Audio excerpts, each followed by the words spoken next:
Hey, Pascal here, nice to see you again on my channel, and today I give you the best camera settings for the DJI Mavic 2 Pro. And yes, I know that there are already a lot of videos out that cover that topic, but when you follow my channel for a while, you probably know that I always try to be a bit unique, to come up with different content, and that's also what I want to do today, because what all the other videos forget is that you should actually readjust your settings a bit depending on the conditions you're shooting in. So yeah, I want to focus on that in this video so that you always get the best footage out of the Mavic 2 Pro.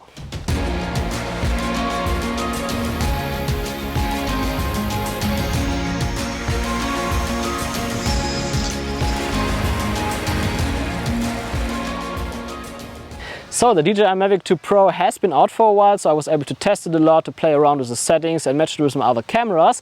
And what I already learned from other cameras is that especially when you shoot in a flat color profile like log or so, and you have a high compression like it is on drones like the DJI Mavic 2 Pro, then you should readjust your settings depending on the conditions that you're shooting in, because that makes it easier for the codec and the compression to capture all the details. So the settings that I want to mention here, of course, I first start with the basic settings that you also find in other videos, but then I will also tell you how to readjust this setting in what conditions so that you always get the best results and can capture the highest quality with the DJI Mavic 2 Pro. So let's get started. I have the controller here, and the first thing that you want to do is press the button under the record button, the settings button there. Then you go to the settings wheel, and then what you first want to adjust is that you want to turn on your histogram. And apart from the histogram, like the histogram is really important for what we do later to readjust your settings, because there you can actually see what's happening.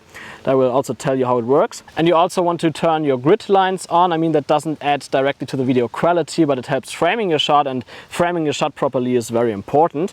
So, and that's everything that I set up here. Like the rest is for photos, but we're talking about video right now. And then you press on the camera in the settings, and you go to video size first. And I personally shoot in 4K 24 all the time. If you don't want to shoot in 24p, you can also shoot in 25 or 30.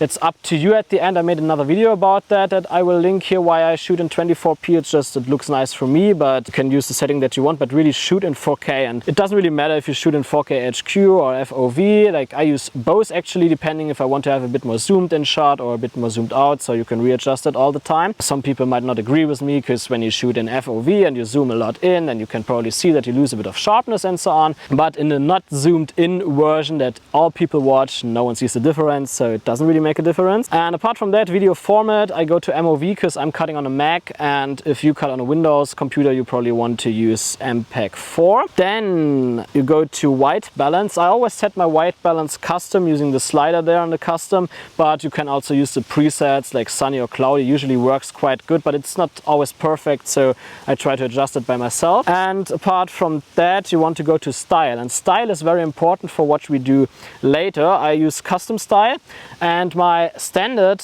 is here that I set the sharpness to 0. I have the contrast to -3. And the saturation to 0. I don't want to set the saturation too low, because sometimes it makes it a bit harder to calibrate your footage later actually, if you have a low bitrate. And then color filter, I set it to D-Log M. It's important to really capture the highest dynamic range that the drone is capable of. And video codec, I set it to H.265. And H.265 is really important, because that makes sure that you cover, or that you capture more details, because it has more compression than the H.264. So if you record in 100 Mbits, what the Mavic 2 Pro always does, then it can save less details than 265, because it compresses more data into that 100 Mbits. So use H.265. I know if you have a bit older computer, it can be a problem. I personally use a MacBook Pro 2018. From my experience, every MacBook after 2017 works quite good, because there's hardware decoding for the H.265 codec that really helps a lot. But what I also do with the footage, just to make the playback smoother always, is that I convert it to Apple ProRes using an app called Edit Ready. So I can definitely recommend to do that, to have a bit smoother experience while cutting your videos. But if you're on a Windows computer, you want to convert it to DNX HR, because it's more for Windows. So basically both formats make it easy to handle for the computer, so you have a much smoother cutting experience. Yeah, and apart from that, there's image format, I just set it to RAW, but that's for photos, that has nothing to do with video. And after doing the settings, you go to the first page again where you can set your exposure, and there you want to use manual mode always. Don't use auto mode, because that looks kind of weird when the lighting changes all the time, like the exposure. So what you want to do here also, what I can recommend you, is to don't use the lowest aperture, like don't use 2.8 or so. Better use an aperture between 4 and around 6.3 or 7, because that's the range where you get the best sharpness out of this camera. Of course, sometimes you have to set it a bit higher or lower depending on the lighting conditions. If it's really low light, you have to shoot in 2.8.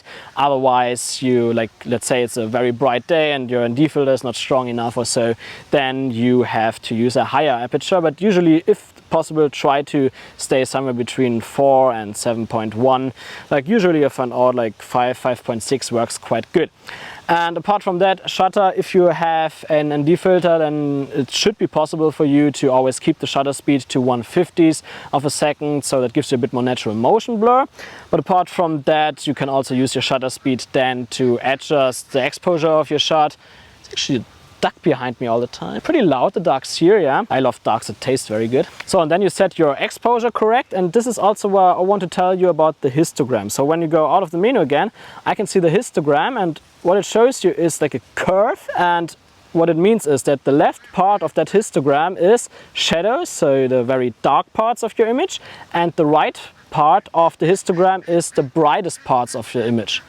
I think this duck wants to be in the video. That's important to know, and what you want to do with a histogram when you shoot in log, you always want to expose as much to the right as possible without clipping the highlights. So just keep that in mind. Always try to expose using the histogram and brighten it up as much as possible, because that gives you more details in the shadows, but also you want to make sure that you don't crush your highlights. Sometimes when you film directly into the sun, it's not possible to don't crush your highlights. Then you just have to look on the picture, like how big the sun gets and so on, to expose your shot correctly. So that's a bit more tricky, but yeah, the histogram generally helps a lot exposing your footage. And there's another thing that the histogram tells you, and this is very important what comes now, because this is really what makes this video special and where you can readjust your settings all the time.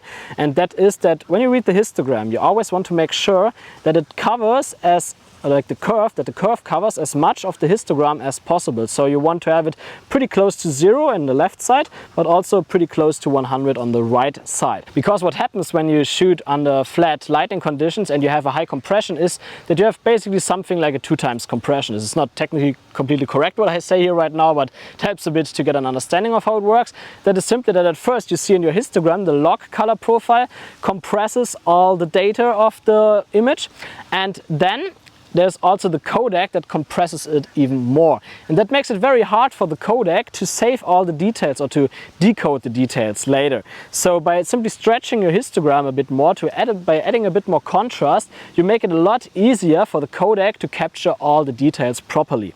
So what you then simply do is you just go in your camera settings again in the menu, and then you go to Style. And there you can simply readjust the contrast. So now it's -3, what's usually a good setting if you shoot in like sunny conditions, especially if you shoot in direct sunlight and so on. That you can also see that on the histogram, because it's not flat anymore. It actually goes completely from the left to the right. But now we have a flat condition here, so I want to raise it a bit. Let's set it to 0 then, and then you can directly see that the histogram, the curve in the histogram gets a lot bigger. And you must not set it to 0, you can really adjust it like you want to. You can see the histogram at the same time, so just adjust it so that the histogram shred gives its full potential. So you don't want to clip anything, but you also want to make the curve in the histogram as big as possible.